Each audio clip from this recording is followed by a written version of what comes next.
नमस्कार दोस्तों, मैं सत्यम यादव।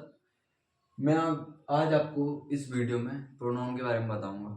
हालांकि प्रोनाउन के हमने ये शुरुआती 5 प्रोनाउन के पार्ट्स जो हैं, personal pronoun, reflexive pronoun, emphatic pronoun, reciprocal pronoun, domesticative pronoun, ये पांचों हमने इसके पिछले पार्ट में कर लिए हैं। आज जो बात करने वाले हैं वो इन पांचों के बारे में बात करें।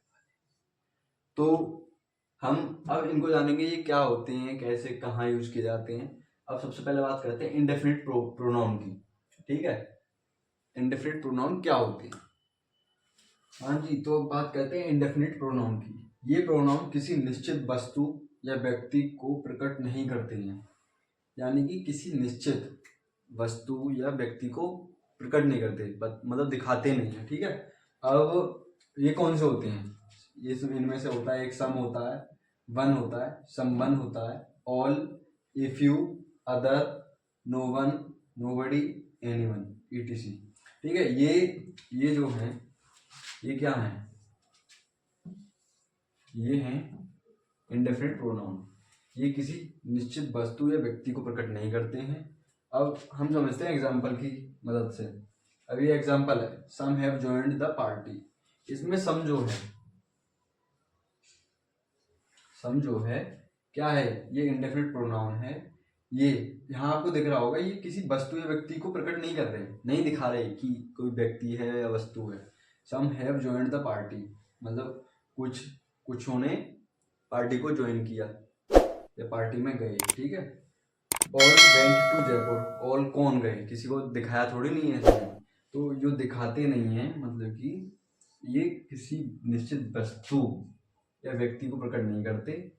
और ये होते हैं, इनको याद कर लेना, some one, someone, all, if you, other, no one, nobody, anyone. इनको आप अच्छे से याद रख लेना, जहाँ भी आ जाए ये और निश्चित वस्तु या व्यक्ति को प्रकट नहीं कर रहे हो तो ये क्या होंगे?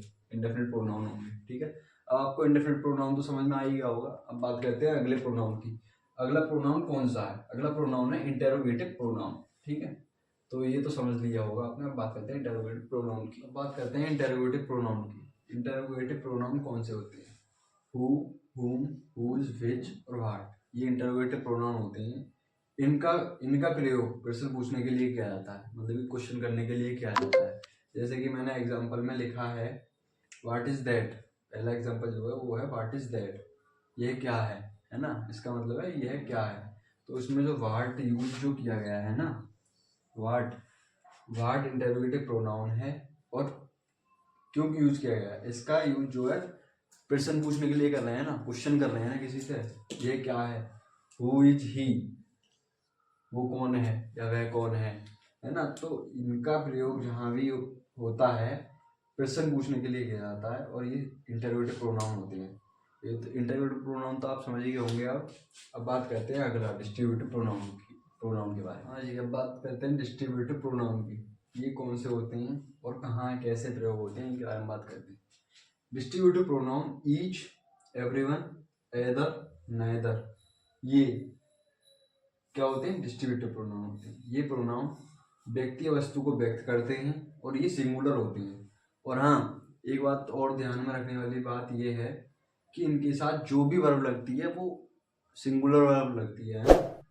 वर्ब हमेशा सिंगुलर लगती है। जैसे कि मैंने एग्जांपल लिए हैं दो, इन एग्जांपल के थ्रू समझते हैं। ठीक है, पहला एग्जांपल है each of the students get a prize. इसमें ईच क्या है? दूसरा है ईच गॉट हिज टर्न। इसमें ईच क्या है? ईच जो है दोनों ही जगह डिस्ट्रीब्यूटिव प्रोनाउन है। ये जो होते हैं ईच, ये सिंगुलर होती है ना, क्या होती है? सिंगुलर। और इनके साथ जो भी वर्ब लगेगी, हेल्पिंग वर्ब वगैरह जो भी लगेगी, वो हमेशा सिंगुलर वर्ब लगेगी। ठीक है, सिंगुलर वर्ब का प्रयोग होगा डिस्ट्रीब्यूटिव प्रोनाउन में। बस और कुछ नहीं जानना, बस ये जान दो अभी तो। बाकी इनके बारे में हमें डीपली नहीं पढ़ना है, बस ये पढ़ो। अब आप ये तो यहाँ तक डिस्ट्रीब्यूटिव प्रोनाउन तक तो समझ ही गए आठों। अब बचे दो, 9 और 10, रिलेटिव प्रोनाउन और एक्सक्लेमेटिव प्रोनाउन। अब इनमें से रिलेटिव प्रोनाउन की बात करते हैं। ठीक है, कहते हैं रिलेटिव प्रोनाउन की, जो कि 9 नंबर पे आता है। ये कौन से होते हैं? Who, which, that, what, whose, whom, ये कौन से हैं? रिलेटिव प्रोनाउन है, ठीक है। और ये ऐसे प्रोनाउन है जो इनसे पहले आए नाउन, इनसे पहले एक नाउन आता है, अगर किसी सेंटेंस में इनसे पहले नाउन आता है और नाउन को दिखाते हैं, उस नाउन को दिखाते हैं, ये प्रोनाउंस उस नाउन को दिखाते हैं और इस नाउन को उस रिलेटिव प्रोनाउन का जो नाउन होता है उस सेंटेंस में, उस रिलेटिव प्रोनाउन का एंसीडेंट कहते हैं, कहा जाता है, ठीक है। क्या कहा जाता है? एंटीसीडेंट, ठीक है। अब एग्जांपल से समझते हैं। एग्जांपल नंबर 1 ये जो है, I know Sarla who has just gone out, ठीक है। अब इनमें से वो कौन सा रिलेटिव प्रोनाउन कौन सा है? हु है, हु। इससे पहले क्या है? सारला। सारला क्या है? नाउन, ठीक है। सारला जो नाउन जो है, ये हु जो है, हु सारला को दिखा रहा है, मतलब सारला की तरफ इंगित कर रहा है। इंगित करना, इशारा करना या फिर दिखाना, बात एक ही है, ठीक है। तो इससे पहले नाउन आ गया, ठीक है। हु जो है, अब यहाँ हु जो हो गया, ये क्या हो गया? ये रिलेटिव प्रोनाउन हो गया, ठीक है। ऐसे ही दूसरा है, I have found the bag which I lost yesterday. Which क्या है इसमें? विच जो है वो है रिलेटिव प्रोनाउन, ठीक है।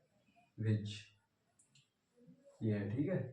अब इससे पहले क्या आ गया? The bag. द बैग क्या है? नाउन, ठीक है। क्या है? नाउन।